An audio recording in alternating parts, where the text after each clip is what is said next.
Alors aujourd'hui, 20 mai 2015, je suis avec Jean Clavel.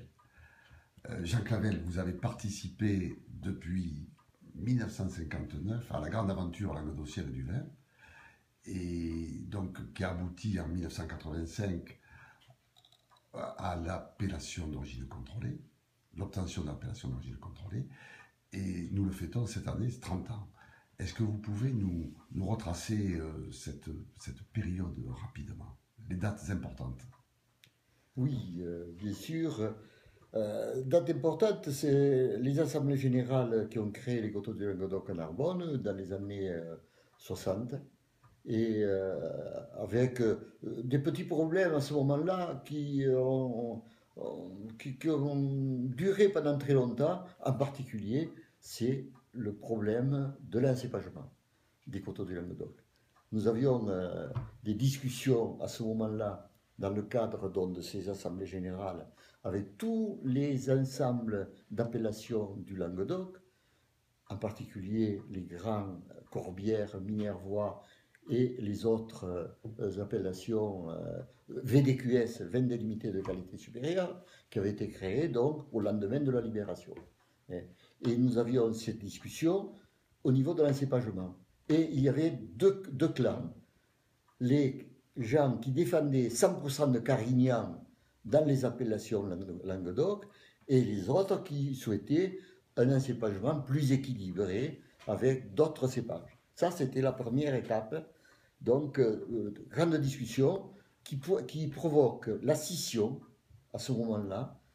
Corbière, Minervois voulant conserver les 100% Carignan et les autres, en particulier la Clappe et 14, qui sont dans l'Aude également, choisissent un encépagement équilibré, c'est-à-dire limiter le Carignan à 50% dans une première étape et ajouter des cépages traditionnels comme le Grenache, en particulier le Grenache, parce que là, on ne parle pas de Syrah à ce moment-là. La Syrah est venue par la suite. Mais à ce moment-là, c'était le Grenache et quelques cépages annexes comme le piquepoule noir ou des choses traditionnelles hein, qui s'ajoutaient au Carignan. Voilà, ça a été la première étape, discussion, scission. Corbière et Minervois sont partis de leur côté. D'accord. Voilà. Alors, une autre étape importante, déjà, il y a donc la recherche de la qualité tout le temps, et une étape importante, c'est 1976, Montredon. Voilà, Montredon, dans lequel il y a une manifestation qui dégénère, avec de nombreux vignerons des Corbières qui sont descendus de leur petit village des Corbières centrales et qui étaient armés. Parce que c'était des chasseurs de sangliers et ils avaient tous le fusil dans la voiture. Et quand ils sont arrivés, ils ont sorti le fusil et il y avait en face une compagnie de CRS qui gardait le pont et qui permettait aux trains de circuler, puisque c'était une habitude dans la région, on allait au pont de Montredon pour couper la voie ferrée. Voilà. Donc il y avait une compagnie de CRS qui était en face et il y a eu des échanges de coups de feu, il y a eu deux morts et 15 blessés parmi les vignerons et parmi les forces de l'ordre. Donc le commandant Le Goff a été tué et puis Poiteux qui a été tué également. Donc à partir de ce moment-là, prise de conscience d'un certain nombre de présidents ou de responsables de viticoles, ils disent on ne peut pas continuer comme ça, c'est pas possible, on ne va pas aller à une guerre civile pour défendre un point de vue professionnel. Donc des changements s'opèrent au sein des organisations professionnelles régionales et c'est à ce moment-là qu'on me demande de prendre la direction du syndicat des coteaux du Languedoc qui était un peu endormi et pour en faire un outil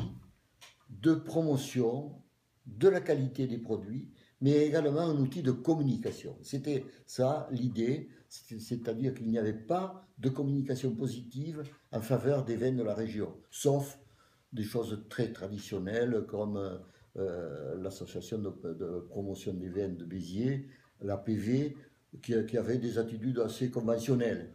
Alors, Mais, objectif donc, qualité. qualité, Et ceci vous amène à prendre une initiative remarquable dans l'année 84, puisque vous créez l'Hôtel des Vins voilà, l'Hôtel des Vins Jacques Coeur. il fallait un outil de communication.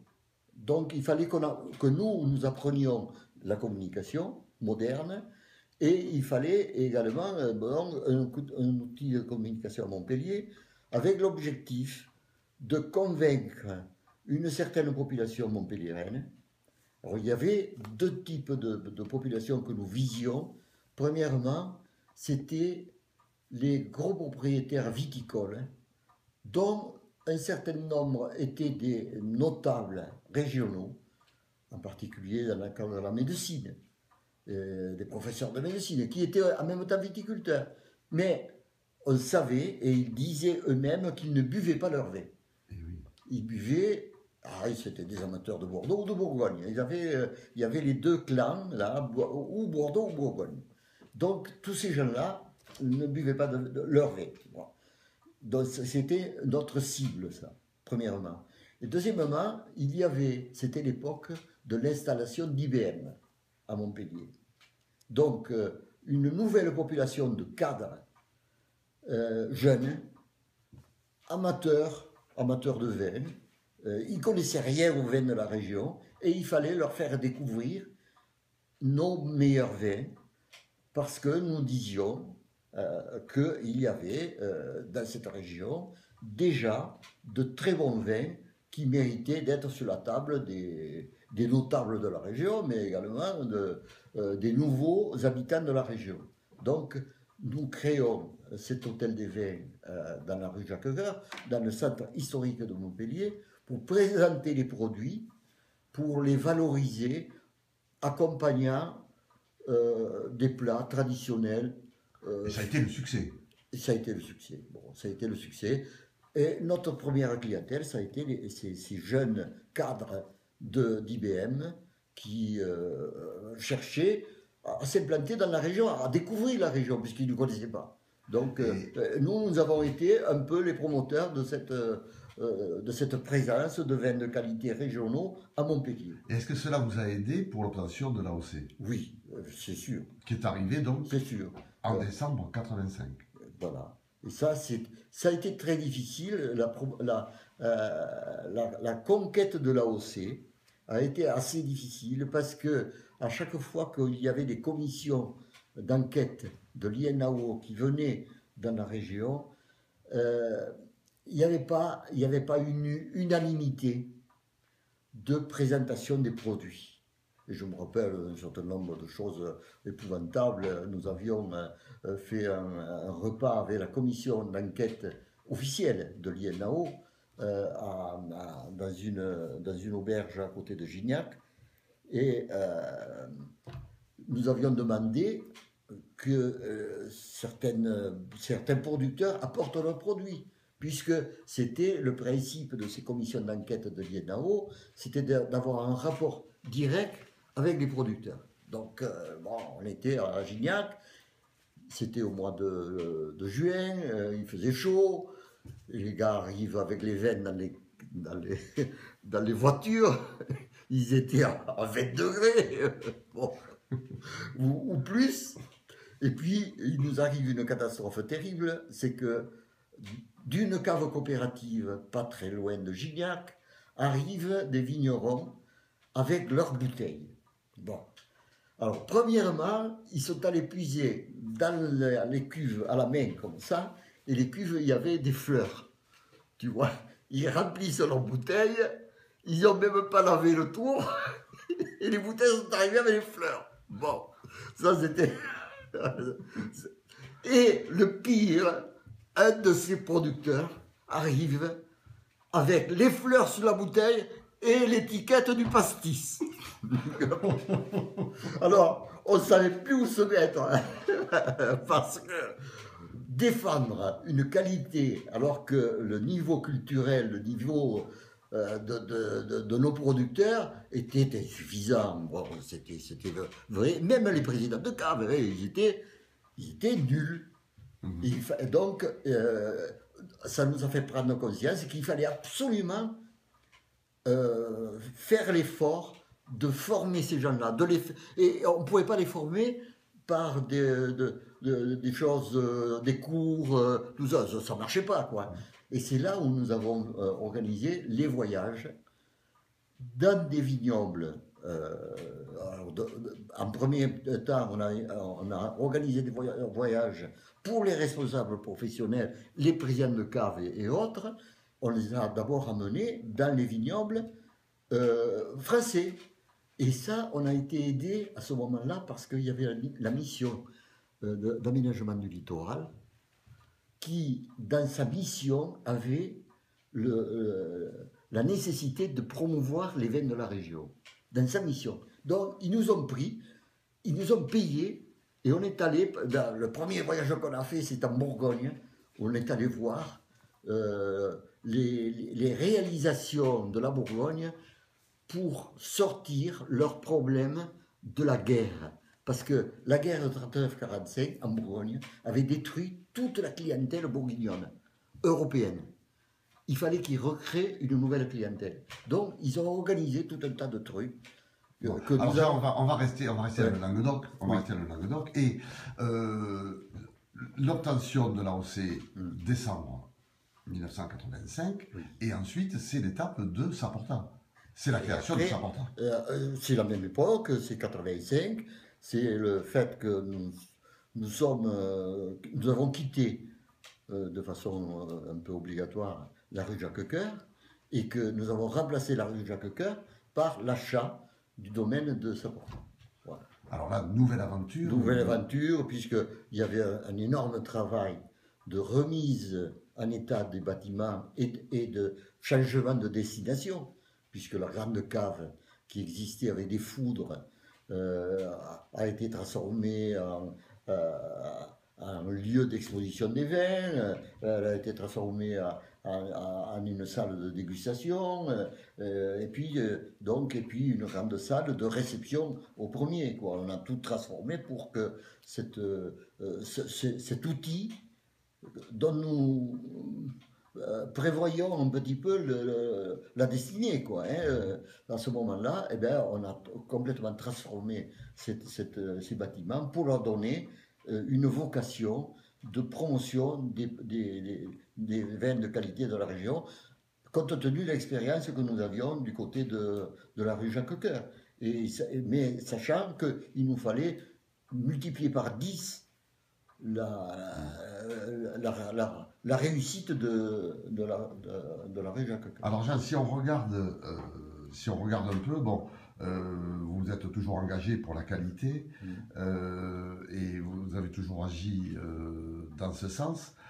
Est-ce que vous estimez que les vins du Languedoc ont atteint la notoriété suffisante actuellement? Alors, du point de vue de la qualité, il y a eu une évolution assez rapide à partir du moment où tous les opérateurs, en particulier tous les énologues, ont joué la qualité dans leur ère, il y a eu une évolution assez rapide de la qualité des produits. Et on a jugé au niveau des dégustations qui vraiment, ça a évolué assez rapidement. Puis je pense que le système de dégustation qu'on avait mis en place, parce qu'il ne faut pas oublier que nous avons été des promoteurs dans le système de dégustation qui a été mis en place ici dans la région, alors que ça n'existait pas à Bordeaux, ça n'existait pas en Bourgogne. La sélection par la dégustation. Et donc, nous avions mis en place ce système-là dès le début, de façon à ce qu'il y ait une discipline qui soit mise en place. Mais est-ce que la notoriété... Alors, la notoriété, elle était insuffisante à ce moment-là, et elle a progressivement évolué vers une meilleure appréciation de la qualité des produits, sur le plan de la notoriété. Ça a été plus long au niveau notoriété que ça ne l'a été du point de vue de l'évolution qualitative. Et à partir du moment où on a introduit un certain nombre de cépages, notamment je pense que la Syrah a apporté beaucoup. Je me rappelle, dans le Pixel-Loup par exemple, il y avait d'énormes difficultés pour faire évoluer l'encépagement. C'était vraiment très très dur. Il y avait des oppositions très fortes. Très fortes, je ne dirais pas de la part de qui, mais enfin, il y avait des oppositions très fortes et, dans le Pixel-Loup. Et on a imposé par une assemblée générale 5% minimum de Syrah. Hein, donc, c'était pas grand chose, hein, c'était 5%. À partir du moment où on a pu faire quelques cuvées originales de Syrah, eh bien, les esprits, ils ont évolué. Voilà. Donc, on est arrivé à une évolution qualitative satisfaisante et qui, maintenant, par exemple, dans le Pixel-Loup, a atteint également une notoriété importante. C'est quand maintenant, c'est étonnant d'ailleurs que le Pixel-Loup ait cette notoriété si importante, alors que peut-être d'autres zones qui font aussi bon, et peut-être meilleurs, et ben n'ont pas cette notoriété. Voilà. Tout à fait. Quel conseil vous donneriez à vos successeurs, enfin, ou aux acteurs actuels et aux vignerons actuels? Oui, alors, moi je crois que je ne suis pas à même de donner des conseils. J'ai le sentiment que les évolutions qui sont en cours dépassent de beaucoup ce que je pourrais, moi, dire de positif. Je dis qu'on est sur un chemin d'amélioration qualitative constante, hein, avec des évolutions et des adaptations d'ailleurs aux évolutions des goûts. Hein. Je pense qu'il y a certains types de vins que nous promovions à l'époque, des vins qui étaient très corsés, très solides, qui étaient durables, peut-être sous l'influence d'ailleurs de certains personnages extérieurs, hein, de la région. Et puis on se rend compte maintenant qu'il faut s'adapter à l'évolution des goûts des consommateurs plus jeunes. Et ces consommateurs plus jeunes demandent des vins plus fruités, plus plaisants, moins agressifs peut-être en bouche. Voilà. Et donc ça, c'est cette évolution qui est en train de se produire. Hein. Et puis quand on voit le succès des rosés aussi, c'est quelque chose qui est assez nouveau, quoi, hein. Bon, donc finalement, tout va bien. Hein, L'évolution actuelle me semble aller dans le bon sens. Alors tout finit par des chansons, oui, hein, bien sûr. Bon, et je sais qu'avec Lococut, vous chantez beaucoup. Alors une petite chanson pour terminer, Jean. Une chanson sur le vin, là, en occitan quand même. Hein, allez. Qu'est-ce que c'est qu'on pourrait dire? Begen de mai, ia fa pangu a taulo, a buona taulo, e de che cammi, ai si bezen de prono.